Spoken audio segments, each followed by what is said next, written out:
আসসালামু আলাইকুম বন্ধুরা, আশা করি আপনারা সবাই ভালো আছেন। বন্ধুরা, আজকের ভিডিওতে আমি আপনাদের মাঝে নিয়ে এসেছি জিপিএক্স ডেমন। আর জিপিএক্স ডেমন বাইকটির দাম অনেক কমছে। বর্তমান প্রাইস কত সেটা আমি বলে দিচ্ছি, বাট যে প্রাইসটা এটা কিন্তু থাকবে না বেশি দিন, এটা অফার প্রাইস বলা যায়।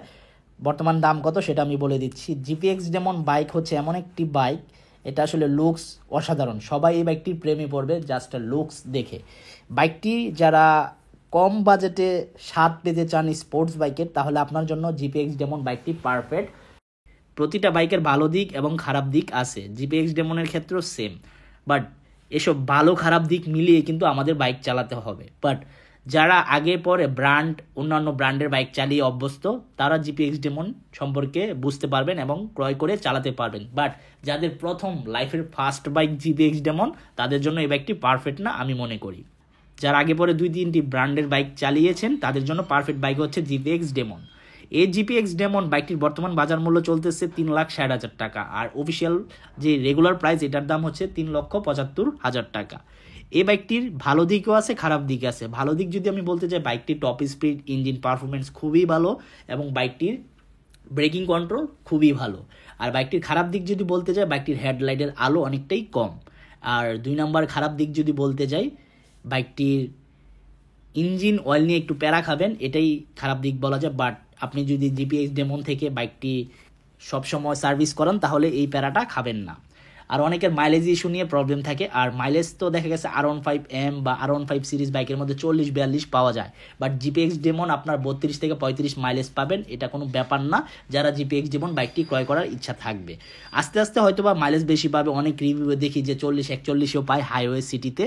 অনেক ক্ষেত্রে বাইক রাইডারের উপর ডিপেন্ড করে মাইলেজ ইস্যু নিয়ে, কারণ অনেকে রাফ চালায়, অনেকে একটু স্ট্যান্ডার্ডভাবে বাইক চালায়, ওটার উপর কিন্তু ভিত্তি করে মাইলেজের ইস্যু।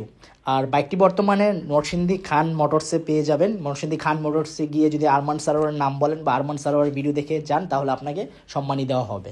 বর্তমানে কিন্তু জিপিএক্স ডেমন বাইকটির কোম্পানি ডে বাই ডে অনেক ইমপ্রুভ করতেছে, অনেক উন্নত করতেছে বলা যায়। মানে স্পেয়ার পার্টসগুলো কিন্তু অ্যাভেলেবেল পাওয়া যাচ্ছে এবং প্রতিটা পার্টস অ্যাভেলেবেল পাওয়া যাচ্ছে। এবং যেখানে জিপিএক্স ডেমন শোরুম নাই, ওইখানে কলের মাধ্যমে সার্ভিসগুলো দেওয়া হয়। ইভেন বাসা বাড়িতে গিয়ে আপনার সার্ভিস দেওয়া হয়। আর জিপিএক্স যেমন যারা ঢাকার ভিতরে আছেন, ঢাকা বিভাগের ভিতরে, তাদের তো কোনো প্রবলেম নাই। আপনারা মেন শোরুমে গিয়ে, আপনার মিরপুরে আছে, উত্তরা আছে, আপনারা ওইখানে গিয়ে সার্ভিস করাতে পারবেন। আর জিপিএক্স যেমন বাইকটি পার্সোনালি আমার কাছে খুব ভালো লাগে। বাট যাদের ফার্স্ট বাইক জিপিএক্স ডেমন থাকবে, তারা জিপিএক্স ডেমন অ্যাভয়েড করবেন। যারা ব্র্যান্ডের বাইক চালিয়ে অভ্যস্ত 4-5টা বা 2-3টা, তাদের জন্য জিপিএক্স ডেমন বাইকটি পারফেক্ট এবং অনায়াসে রাইড করতে পারবেন।